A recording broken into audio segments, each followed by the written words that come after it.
Today, we begin discussing a book, published in August 2022, titled Wild Problems. A Guide to the Decisions That Define Us. The author, Russ Roberts, is a researcher at the Hoover Institution at Stanford University and serves as the Dean of Shalem College in Jerusalem, Israel. He also hosts a podcast called Econ Talk, which I sometimes listen to. We've previously discussed Roberts' book from 2014, How Adam Smith Can Change Your Life. Originally an economist, Roberts shifted towards the humanities, with Shalem College, a place dedicated to nurturing future leaders in Israel. This transition is evident in this book, where Roberts moves from economics to the humanities. The insights in this book may not be immediately applicable, but you will definitely need them. When you are faced with key life decisions, I hope you will remember this book. What are wild problems? First, understand that the difficulty of worldly problems lies in their lack of clear definitions and outcomes, unlike the straightforward math problems you encounter in school. As we've mentioned before, wicked problems lack definitive solutions, outcomes, or even the ability to assess victories or defeats. For instance, the COVID-19 pandemic is a wicked problem. Regardless of your approach, the results are unlikely to be ideal. You're merely managing the situation as best as you can. Now, Roberts talks about wild problems, a different category altogether. Wild problems may lead to a satisfactory resolution, but at the outset, you may not even understand what the problem entails. For example, most people go with the flow of having children because it seems like the norm. But some ponder deeper. If they have children, it might impact their careers, lower their quality of life, leading to hesitation. For these individuals, the decision of whether to have children becomes a wild problem. Please note, this is a moment to test your level of thinking. Let's not talk about how to solve the problem for now. Often, just being able to analyze the situation of a problem thoroughly is already remarkable. A major highlight of this book is practicing the art of reasoning and critical thinking. Philosophers have a crucial insight into having children. The person you are without children cannot evaluate the state and preferences of the person you become with children.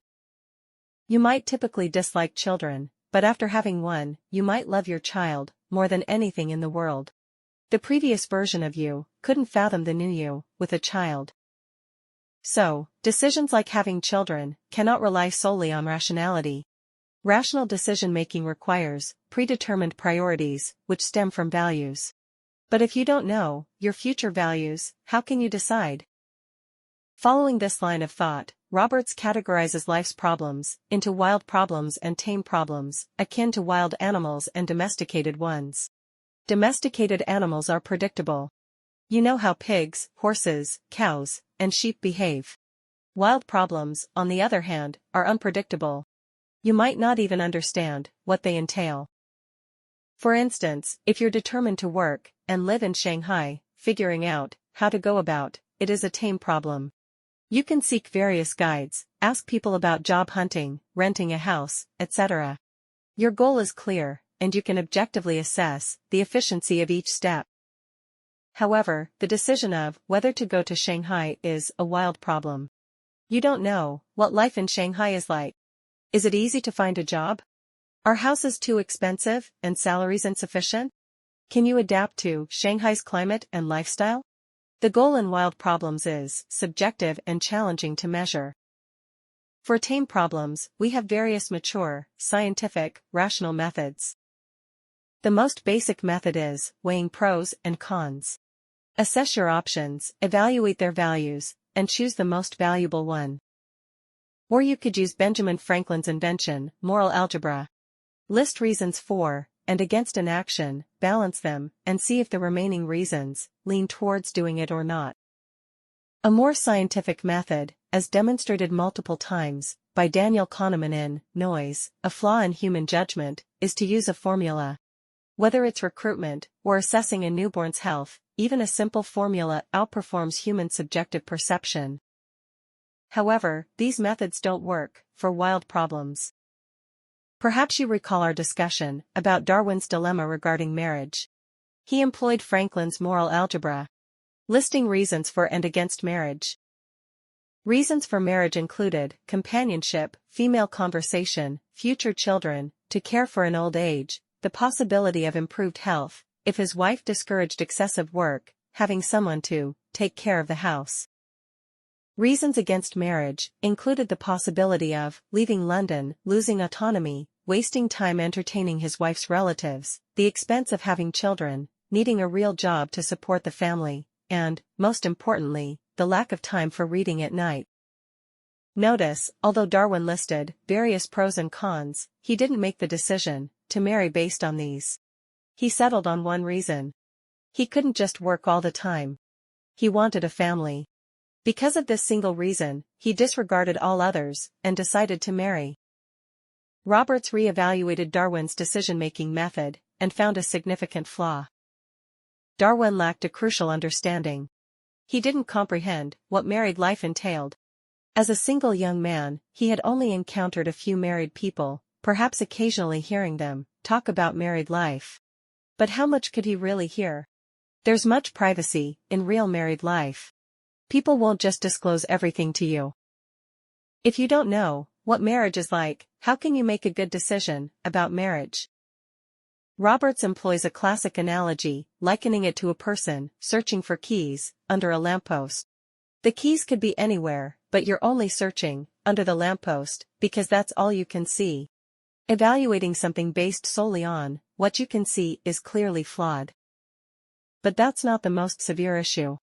The most severe trouble is that Darwin didn't know what kind of person he would become after marriage. There's a philosopher named Laurie and Paul who proposed a metaphor. Suppose ordinary people could all turn into vampires. Now, would you want to become a vampire? If you become a vampire, you must feed on others' blood, sleep in a coffin every day, and avoid sunlight. As an ordinary person, you'd naturally not want such a life. It seems absurd. But if you interview those vampires, you'll find they highly value their lives and are happy. They enjoy being vampires, sucking blood, residing in coffins, and avoiding sunlight. If becoming a vampire meant a happy life, would you want to become one? The strangest part of this scenario is that after becoming a vampire, your likes and dislikes would change. This is the crux of wild problems. Choosing a major, getting married, having children, moving to another city. All these are vampire problems. The person you are before going to Shanghai doesn't know what the person in Shanghai will be like, what different preferences they'll have. So how do you decide whether to go to Shanghai? What use are moral algebra, algorithms, or formulas? Yet, every year, countless people get married, have children, including relocating to Shanghai. Wild problems have solutions too. How do we solve them? There's a Danish mathematician and poet named Piet Hein who proposed a simple solution. Flip a coin. Toss it in the air, see if it lands heads or tails, and decide whether to go or not, based on that. Note that this solution doesn't mean handing over decision-making to randomness. Hein's insight is that flipping a coin makes you aware of what outcome you desire. As the coin spins in the air, you'll find yourself hoping for it to land on a particular side. Similarly, Darwin listing pros and cons wasn't about balancing them, but rather about clarifying what he truly desires. You've already made up your mind in your intuition. What's that intuition? It's obviously not utilitarian. It's not calculated. Roberts believes that intuition is your pursuit of meaning in life. It's your purpose, your desires, your wish to engage in something bigger than yourself, to transcend your current life. More precisely, Roberts once again employs a term from ancient Greece, which we've discussed before. Eudaimonia.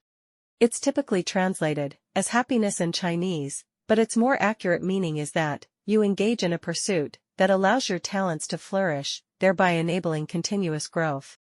Roberts suggests translating this word as flourishing. For individuals, flourishing means thriving, leading a vibrant life. You want to go to Shanghai because you believe it will help you flourish. Your quality of life may not necessarily improve. You might be busier, forced to live in a smaller room, your money might not be enough. But your potential can flourish. In Shanghai, you'll have more energy. Flourishing means living life to the fullest. It's not just about seeking pleasure. It's about leading a meaningful life, with virtue, dignity, autonomy. To unleash all your possibilities. Like a tree, you want to bloom and bear fruit.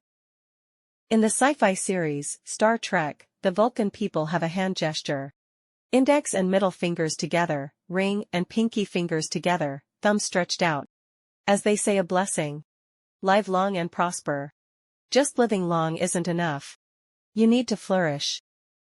Why get married and have children? Because you want to flourish. Family makes your life fuller, your existence more flourishing, so you're willing to sacrifice time and money. So, roughly speaking, we can categorize people into 3 types. First are the slaves of desire. They do whatever attracts them, driven by their likes and dislikes, external pressures, lacking reflection and comprehensive planning. Second are refined egoists. Highly rational, they aim to maximize their life's happiness. But they're selfish, unwilling to commit to something remarkable, always counting their gains and losses. Third are those pursuing flourishing. Their life's purpose isn't to maximize happiness, but to unfold all their potential, live meaningfully, perhaps leave a mark. For this, they're willing to sacrifice some happiness. Or you could say everyone is a blend of these 3 types, to some degree. Roberts' book advocates living life, as much as possible, in the 3rd type's manner.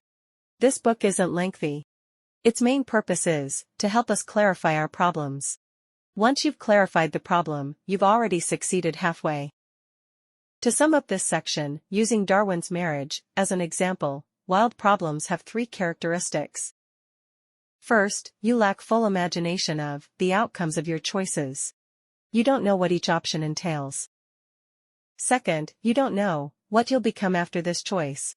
You don't know how the changed you will evaluate that option. Third, some pursuits are more critical than daily happiness, known as flourishing. How can you achieve flourishing? We'll discuss that in the next section. If you feel there is value in this, please like, subscribe to this channel, and leave your thoughts or suggestions in the comments section. Let's grow together and read more good books.